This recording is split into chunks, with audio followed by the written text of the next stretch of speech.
The Industrial Policy Resolution of 1948 was good so far as it went, but unfortunately, the spirit of it could not be understood or appreciated by the common man in this country.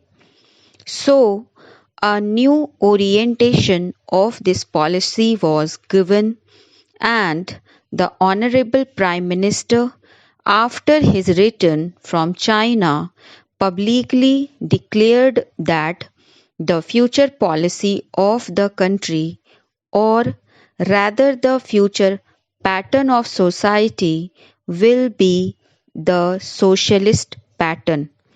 That was further emphasized by the resolution passed at the Avadi session of the Congress and later reiterated by Shri Debar, President of the Indian National Congress.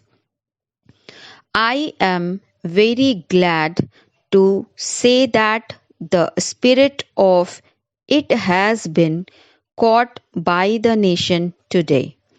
If I may say so, the nation has taken up the challenge for securing the socialist pattern of society. It behoves all sections, both inside this house as well as outside, without having mutual recriminations, to try and propagate in a sincere manner and establish the socialist pattern of society indicated by the statements of the great leaders of our country. It may be relevant and pertinent if I refer to a few sentences from the memorandum presented on the 4th June 1999 by our Prime Minister, who was the chairman of the All India Planning Committee, which came into existence when there was full autonomy in the states. On pages 39 and 40 of that report, he stated, "It is clear that the drawing up of a comprehensive national plan becomes clearly an academic exercise with no relation to reality unless the planning authority or those to whom it is responsible are in a position to give effect to the plan. If this authority is powerless or circumscribed or restricted and has limited activities, it cannot plan.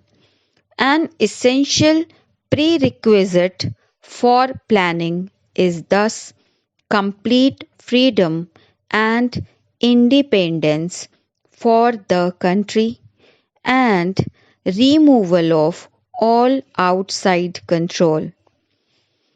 This implies that the country possesses in itself full sovereign authority to take any measures, adopt any policies, and form any relations with other countries as may seem best to its governing authority in the interests of the country and its people. National independence is thus an indispensable preliminary for taking all the steps that might be found necessary for carrying out the 5-year plan in all its various aspects throughout the whole country.